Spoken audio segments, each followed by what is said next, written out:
school. We were all young. But even in that age, you could tell that this person is different from me. There's something that they have that I don't have. Yeah. In the process of working, it's not even just about work, but there is purpose in work. I don't know, I think it's because of the way we are wired. We are designed to work. To do something, something. And that's why you find that most times when someone is not working, or maybe when they first find something to do, they are going to start feeling as though they are useless. Yet they are not. Sense of purpose. Yeah, because there is purpose in work. True. There is growth in work. Yes. And also there is a bit, if that area is shaky, you're going to want to find a relationship to fix it. What is their attitude towards work? What are their working, I don't want to call them habits, but what are their values when it comes to work? When it comes to work, yes.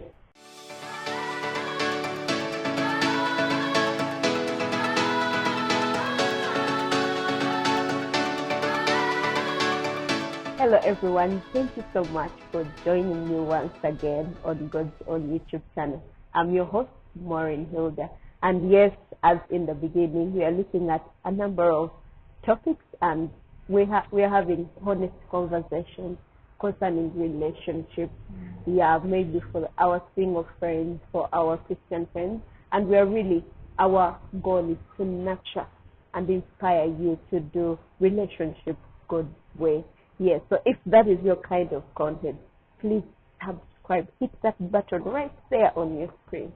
Subscribe, share with another lady, a gentleman, a friend, a sister, a brother, and also like. Yes, please like. Yes, if you're continuing subscriber, thank you so much. Today I have a wonderful guest, but before I introduce her, I want to appreciate the production team, our camera guys, the videography team, our producers. Thank you so much. Not forgetting Eta Uganda for giving us a space where we can sit. So without further ado, let us dive in. Yes, here with me is a wonderful lady. She is amazing, a good friend, and she's, I can call her a successful woman, but she will tell us. She's single, saved, and she's successful. Yeah, so join me as we welcome Miss Linda Namirimu on our channel today. You are welcome, Miss Linda. How are you doing? I'm okay. Hey, I'm doing we well. can see that you are doing well. Yes. Yeah, somebody out there would want to get to know you a little bit more. Tell us more about I'm called Linda Namirimu. I'm a Christian. I go to Victory City Church Ntinda. I also work there in the finance office, and I also own a private business. Yeah. Thank you. Wow, amazing. She has not shared something, but we've had conversations, and I know she's one of these ladies who have gone to the mission field. Can you imagine? Yes. She is a woman who has done evangelism. Tell us about that journey on the. How was it? Is mission? Mission for everyone or just a few? How did you get the courage? It is not for a few, it is for everyone, I would say. So when you put you in a place where you feel like, maybe I'm not called to go for mission, it's not my call. No. It's for the as long as you are Christian, you've given your life to Christ, you are a believer, you qualify. You qualify to go for mission. You don't have to be a pastor, a prophet. Some people be like, I'm not an evangelist. No. Are you a believer? Have you given your life to Christ? Yes. You qualify to go for mission. We think it's for pastors. We think it's for someone out there thinks, this thing. Well, when I went, I wasn't a pastor, and I'm not a pastor still. But I was just a Christian who had a desire to reach out, to see people saved, to see people give their lives to God. And I was like, why not go when opportunity arose and they were calling out for someone to go? I was available and I availed myself. And it was a wonderful experience. Amazing. I love that. So tell us about that experience. Were there any challenges you faced on mission field? Because some people say that being away from my home, because they have certain excuses they have, but tell us about it. Did you go faced any challenges in the mission field? Yeah. Or what was the experience like? It was a wonderful experience. And of course, challenges are always there because it's a new place. And of course, there was the challenge of language barrier. We had to catch up with the language. You have to fit in with the new culture. But I think those are challenges that someone can face anywhere. Because even when you just relocate within families or workplaces, you're going to find there a culture that is being followed. You're going to meet new people. So I wouldn't say that the challenges there are out of this world, that you make get shocked, get traumatized. No, there are challenges that you can meet anywhere under any circumstance, like different people, a different place, different cultures, things that you have to pick on if you go to a new place. But of course, the experience is a beautiful experience, feeling that you're the person that you're available at that point to be used of God to impact or touch a life. It is a feeling that I cannot really explain, that I would really love someone to experience by themselves. Like it feels nice. It's a beautiful feeling. It's something that everyone who has an opportunity should go and experience on their own, whereby you feel that you're touching a life. This person has experienced this because you've been available and God has used you. The friends that you make at that point, the opportunity to see people grow, give their lives to Christ, then grow into believers that are also being more believers. Like the entire experience is different and wonderful. Wow, amazing. I love that because not for us as Christians, we don't consider success as the way the world sees it. Maybe the world sees it as you have got a lot of money, you have accumulated businesses. But what is more important, at least the part of it, winning souls for the kingdom. I mean, reaching and giving your life to, sacrifice for someone out there to hear the word of God. So that is really, we can call it a successful journey. Because if the Bible itself says that just at the winning of one soul, heaven rejoices. So very important. It is a success. It is. So you've talked about that mission journey, but I know you started from somewhere to give your life to Christ.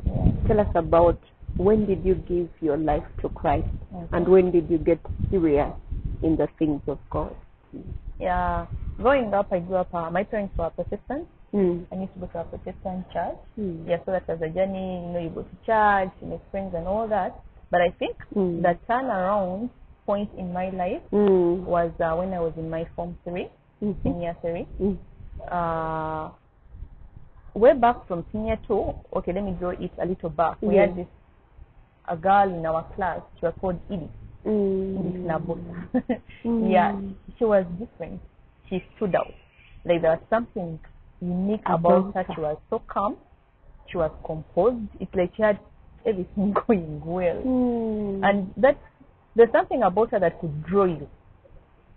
There was a calmness whereby, even when you're around her and you're interacting with her, there was some calmness that was unusual. And around that age, Senior 2, Senior 3, you're stubborn, after that, you're a young child, you're being exposed to things, you're excited about it that you see. But I never saw that in Edith. So that personality trait that she had, it drew me. It caught my attention. So I tried to make her my friend. So I made her my friend, and one day in our conversations, I actually point it out. And I'm like, Edith, there's this thing about you that catches my attention. You look so composed. It's like you have everything figured out. Everything is in place, working out. And you're not excited about the things that excite us. So, as you're excited about Kadang, like all the funny things that happen in school.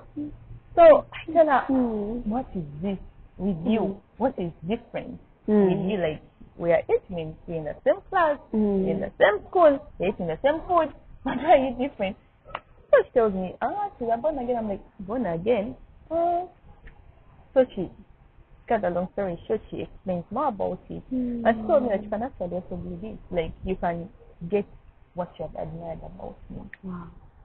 And that's where it all started. Yes, so she led me to Christ.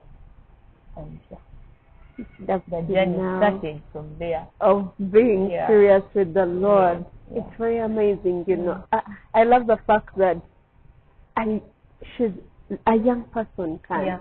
There is such a thing about salvation. Like you get to stand out, and others can see the difference on your life. No matter how young they may be, like, because we're in school, we're all young, but even in that age, you could tell that this person is different from me. There's something that they have that I don't have. Different. Yeah.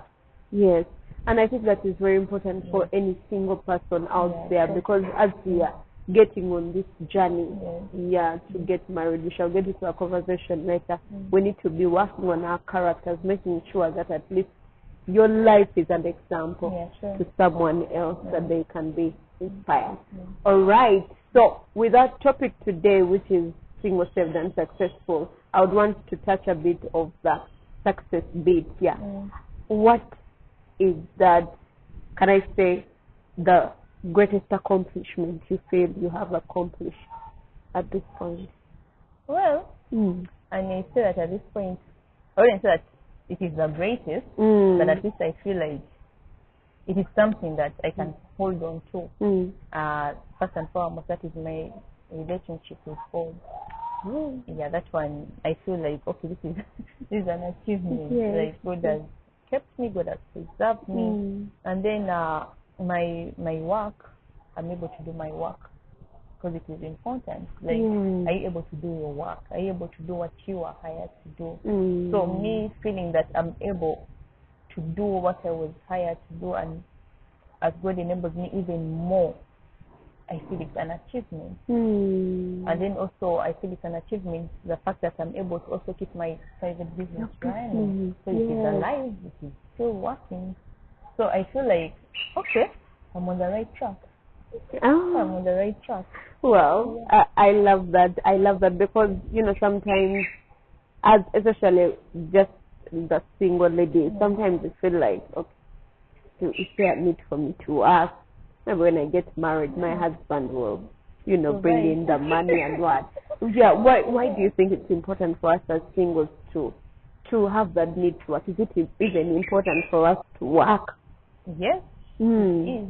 And if there's a single out there that is seated, not working, that a man will come and provide, I'm going to get married, the man is the provider. My advice is find a job, go and work. Because you see, this is the thing. In the process of working, it's not even just about work, but there is purpose in work. I don't know, I think it's because of the way we are wired. We are designed to work. To do something. Something.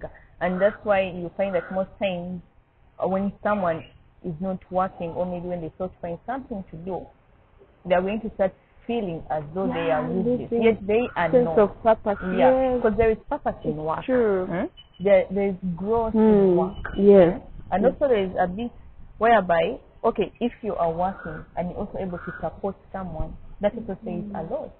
Because yes, you're waiting for someone to support you, but the question is, you at the point where you are you supporting anyone? Who are you supporting? You have families, you have siblings, you have parents, you have people around you. There is work that goes on in church. How are you going to be able to give? How are you going to be able to support mission work? The kingdom of God. If you're waiting to be given, and maybe you're hoping that a man will come and provide. That's so what you do with yourself in this waiting season says about who you are going to be even when you cross over. I believe that. So if at this point you feel like it's not important to work, then it's going to be really a problem as time goes on. Well, I love that aspect especially, and I hope singles out there we can understand the value of work. Because you said that when you're not working, yes, you tend to lose the purpose, and you just you don't put in effort, unlike when you're working.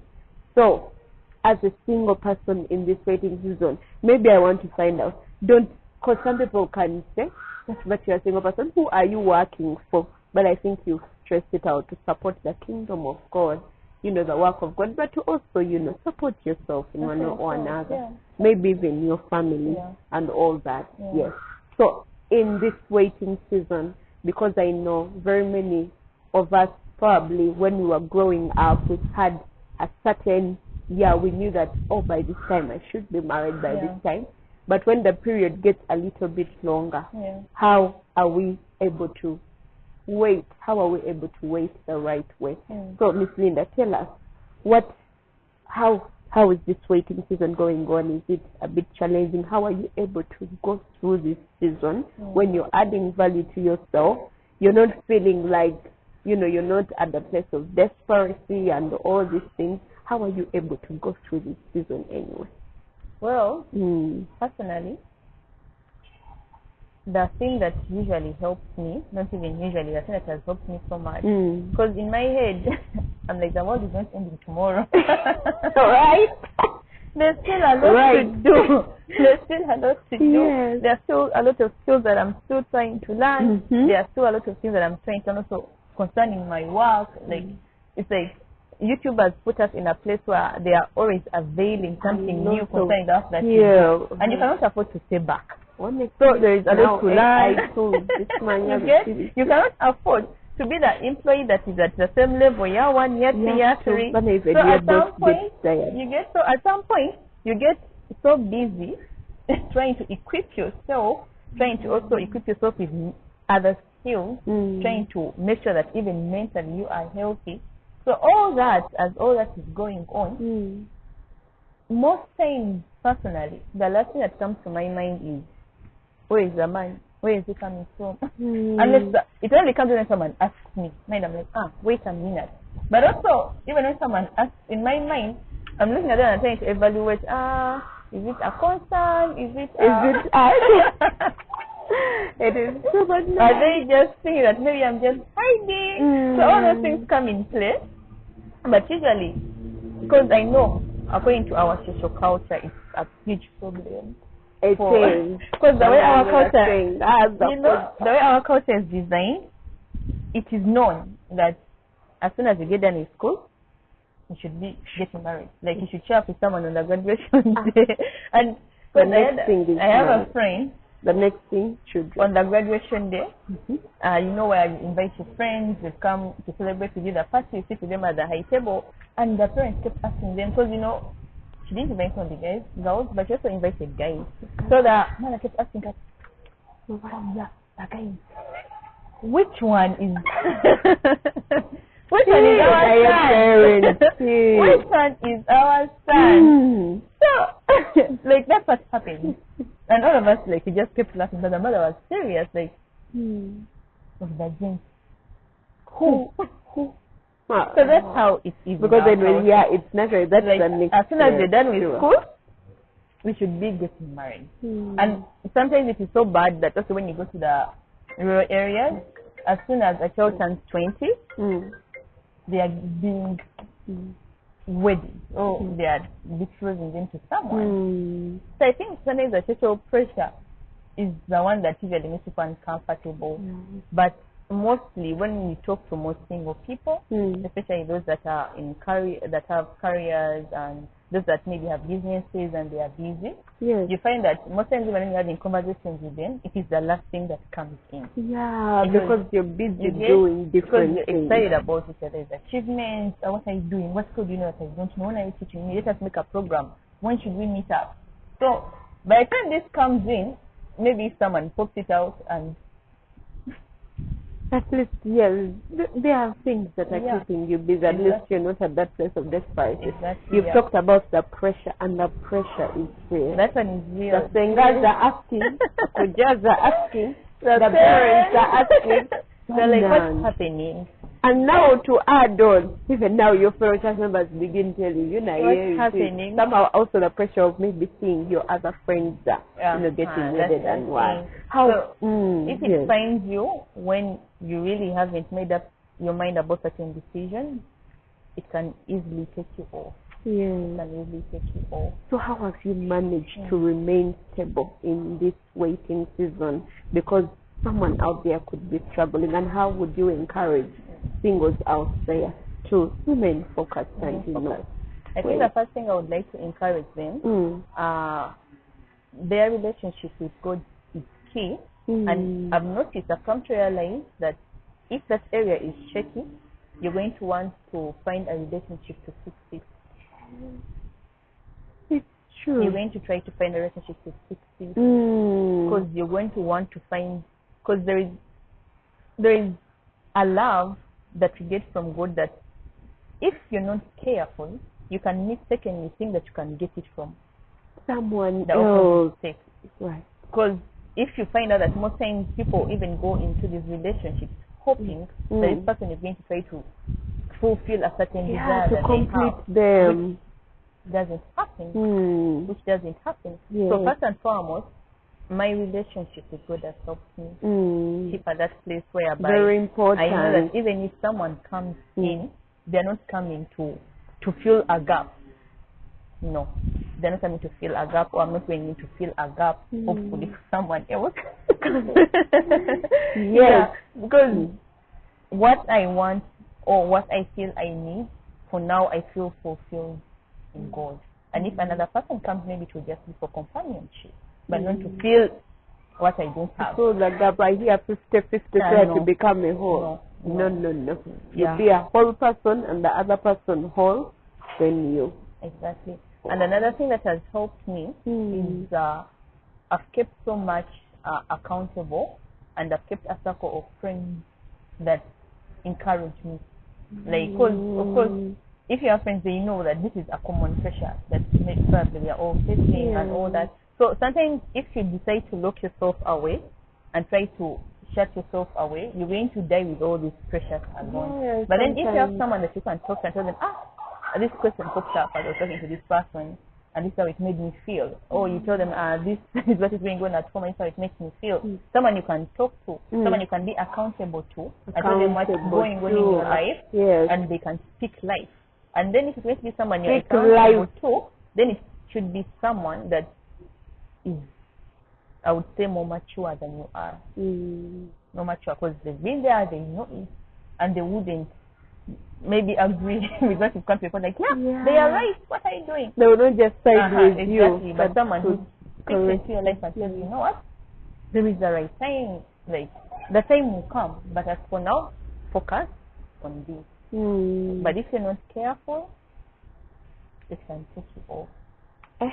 But now you have talked about things like, finding an accountability partner. But sometimes our friends also put us on pressure. Yeah, exactly. That's what yes, but if you have some friends who are going to, guide you, in your low moments, they help you. Because sometimes the reality hits in, and you need someone who is going to help you represent. But also the relationship with God. That is so key. Is very important. Yes, that's very important. Yes. So as we are on this single journey, Manand, there is a statement that has been going around: financially stable. Tell us, are there certain characteristics or certain qualities you're looking out for in, let's start with, in a God, in maybe a future husband? What are some of those qualities that I consider key? I think the thing that comes first on my list, I would look at so much someone is commitment and love for God, and the commitment I would look at it in a way of service. How committed are they when it comes to serving?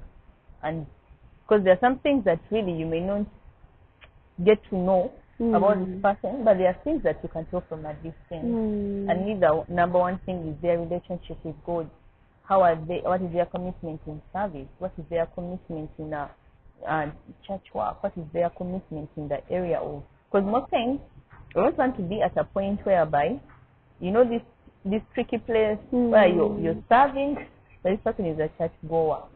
Like, personally, I wouldn't want that. Yeah, not equally yoked. I wouldn't want that, because if that is something that is not sorted at the beginning, at some point it's going to be a problem. Whereby the way to feel like you're serving is now a hindrance to the two of you. But then if the two of you are on the same journey of service unto God, I feel it is something that can complement, whereby my devotion to God is not going to be something that you complain about. You're not going to complain like, you're always at church. What is this program? What is that program? So me, I take it important, the commitment and their devotion to service, to serving God. That is one of the things that I take to be. I hope we are hearing what are the important things to look out for. strong for me.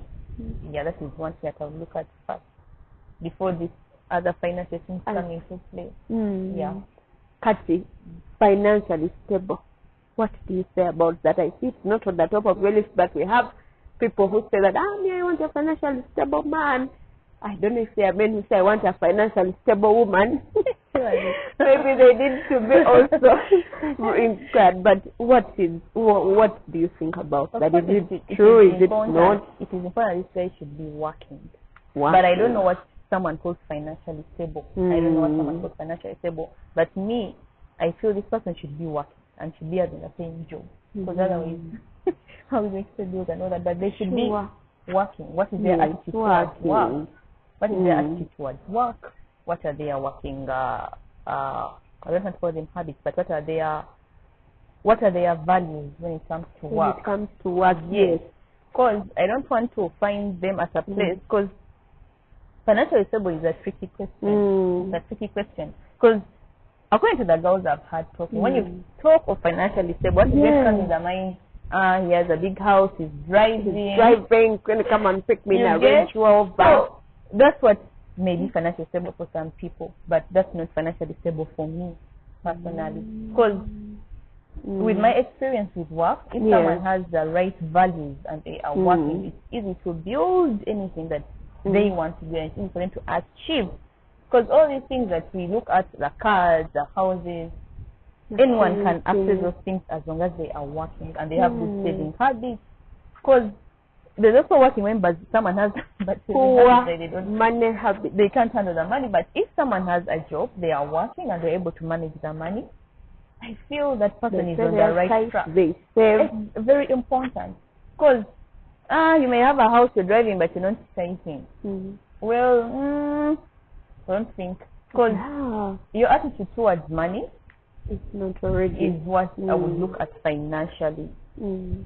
Successful. Like, how do you even, because you'll find that there are some people that it's not just about being financially stable, but this has now become a god. Yes, it has and now the become god a is god. mammon now. Yeah, it has now become a money god. is important, So, no time for God. What are your values when it comes to money and everything?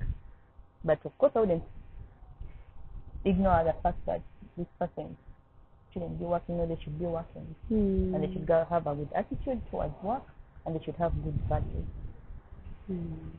Giving, saving, those are values that I wouldn't ignore. Good values, which are very important because at the end of the day they contribute to whether you're going to have a successful relationship or marriage. I love that. And I would want to also take you back at Kwanga now that we are working. They tell us to look for jobs, work. Look at the men are scared. When they see these successful women, they run. They run away. They are saying, I think these women will not submit. How do we handle that? Has such an experience happened to you? Of course, I've heard about it. Where men fear financially successful women. Yeah, women who are working, that she has a good job, she's serving God. Well, me, I feel that that is something that someone should be proud of. Yes, someone should be proud of. Like, she has a good working ethic. But funny, it scares off some men. Because I know they have this mindset of this person may not submit and what. But when we even go back to the Bible, we see the Queen of Sheba. She came to Solomon to seek wisdom. Like, she was so rich and so loaded. They say she came with caravans of things. But she was able to submit just to listen to. So I don't think it's about how much a woman has that is going to determine if she may be submissive or no. Yes, so I don't think that is something that is scare of me. I mean, it is something that should actually be celebrated. Like, this person has good work ethic, has good values. This is someone that I can grow with. This is someone I can achieve a lot with. This is someone I can learn from as they learn from me. Someone I can walk this journey of work with. So I think it is something that should be celebrated. That is my personal view. Yes, it should be celebrated because at the end of that day, because now they teach us that you're supposed to be a whole person. Exactly. You're going to add value to this man. Yeah. Look at the Proverbs 31 woman. Exactly. Well, when you go there, it's a different story. New level. It's a whole different story. Because now, why would you want one from such a woman?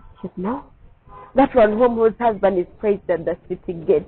So gentlemen out there, don't fear the successful women. Actually, it should be a pride. Yeah. And maybe you have your person, they are not so much into this. Maybe their mindset is, the man will come in and provide. No, encourage them. Yeah. Encourage them to find a job to work, which is very amazing. Yes. So, Linda, I want you to encourage the singles out there. You start by encouraging those ones who maybe they've been in maybe they don't really see they probably are struggling in the waiting. They feel like I don't feel like I should even work. I mean, I have delayed. There has been delay. Yes, I really want that ring on my hand. Encourage someone out there who's in the waiting season. Someone out there that's single. She's in the waiting season. Maybe it feels like when I have overweighted, I don't even know if I should just continue. I mean, they're losing the hope. Yes, please encourage them. How should they, how should they handle this season of waiting so that they don't give up? Encourage someone out there. Well, my encouragement to them, first of all, the way they look at the waiting season also matters. You get? Imagine a farmer who plants and then they are frustrated that the thing is not popping out yet, but it's going to pop out. Now they've just planted. That plant, before you know it's going to be budding out. So you can't get frustrated and be like, it's not budding out, it's supposed to be what and what. So first of all, how they see it is going to mark how they go through it. You get? Because I would say that it would be a waste of time going through it, grumbling, murmuring, and you never do anything to add to yourself. And then you reach there, and then you start looking at the things that you would have done in this waiting season.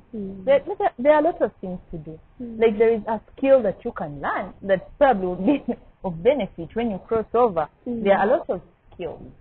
Today I was talking to a friend and I was telling them there are skills you can learn, like maybe learn to bake. Learn to bake. And when you get there, maybe you won't have to buy bread. You'll be baking. And what are the basics? What do you know what to do? Can you make chapati? Can you make mandazi? Can you make at least cookies? Like, what can you do? Because those skills will come in handy. Yeah, they'll come in handy later on. How are you, like, mentally? Because most times when you talk to people about mental health, what comes in their mind is the people in the Tarika. They're like, those ones. No, I'm mentally. not sure that they are, you get? But then, you may be out here, but probably you are one of them that should be there. Maybe you're battling with depression, you're battling with anxiety, like you're battling with, I'm looking for the perfect word, is like, you're not even confident about yourself. You get? You have poor self-esteem. You have a very low self-esteem. You don't even know what you're good at. You don't know your strengths. You don't know your weaknesses. Like, you don't even know yourself. So, in other words, I would ask you a question like, would you like to take something whereby even the producer has not written on of how to use expiry date or what? Of course, as we don't have expiry date, but would you like to use something that doesn't have any prescription on it? So even you yourself, you don't know who you are. You don't know your strengths, you don't know your weaknesses, maybe you don't know how to go about your emotions, you're still struggling with your all over the place. Yeah, all over the place. You're struggling with outbursts, anger outbursts, you're struggling with self-control, you're struggling with a number of things. These are things that probably in this waiting season you can choose to work on. Your relationships, maybe they're struggling, in your family, even your friends. You don't even know how to fix this. But then you want to go and cross over where you've not I don't know if you get what I'm saying. Like, you've not built capacity. Of course, I know it's a different thing out there. I don't know. It's a different thing out there, but at least begin by with saying, how are your relationships? Like, relationships around you, are they healthy? How is your relationship with your siblings, with your parents, your friends? Are you in touch with your friends? Or to you, maybe, if someone asks you, who is your oldest friend, you can only trace as far as only 2 years. That says a question mark. Yeah. It says a question mark, like you're not able to sustain friendship. Yeah, about keeping good, meaningful So relationships. these are things that even before you start battling with the thoughts of I'm late, I need a ring, look around yourself. What can you be fixing in the waiting? Because you're praying for someone who is sick, but you're not fixing yourself. You're not allowing God to do a work in you. How is your relationship with God? You're struggling with your prayer life. You're struggling with your Bible life. Attending church is a problem. Your friends just have to drag you there. But you want to get married is a problem. But these are things that at least for now be working on. Work on your relationship. We are all work in progress. We are all a work in progress. Work on your prayer life. Work on your Bible study life. Work on there is a lot of things you can do. Because the Bible says that when you get married, you now have to please your husband. But for now, you're still able to do work and serve God 100%. Like without divided attention. How about you use that opportunity? Go for missions if you can. You go preach, come back. Participate in certain activities. Attend the classes that you can. Like, there is a lot of things that someone can do that can keep them in that waiting season. And before you know it, or even before you realize it, maybe someone has come. But don't sit there waiting for someone to come. What are you doing in the waiting? What are you doing in the waiting? What you're doing in the waiting is so important. It's so important. So I'd like to encourage singles there. Find something to do. If you're not working, find a job. Find purpose in your work. If you're not in ministry at church, join ministry. Serve the Lord. Serve the Lord. Because as for now, you can still give 100%. All in. They say missions. You don't have to say now this and this. The children, the what. Pack your bags. Go for missions. Come back. Do all that you can for God in this waiting season. And the encouragement is that God is about times and seasons. This season will also pass. It will pass. And maybe you may use it and you'll be like, yes, I still had my single time. So I maximize my single time. Yes, because there are people here and you're like, okay, if I was single, I would have done this. And then you're like, you had all the time to do it. Can you do it? So now, you who still has the time, do it. Go learn a new skill. If you need to go back to school, go back to school. If you need to upgrade in your work, whereby you have to go and add a bit on your training, do that. Go visit your parents in the village if you're staying in town and you're not with them. Check on your siblings, check on your old friends, learn maybe to knit, learn to bake, go learn maybe hairstyling, do something. Trust me, those skills come in handy later on. Wow. I mean, I love this. I love this. Thank you so much, Miss Linda. And just our final question, which I wanted to ask, is that I want you to speak to that 20-year-old self. Maybe they are not yet serious in the things of God. They're just beginning this journey, and maybe they are there, probably looking out. Should I do this or I do this? Should I get serious rather than what? Just two things.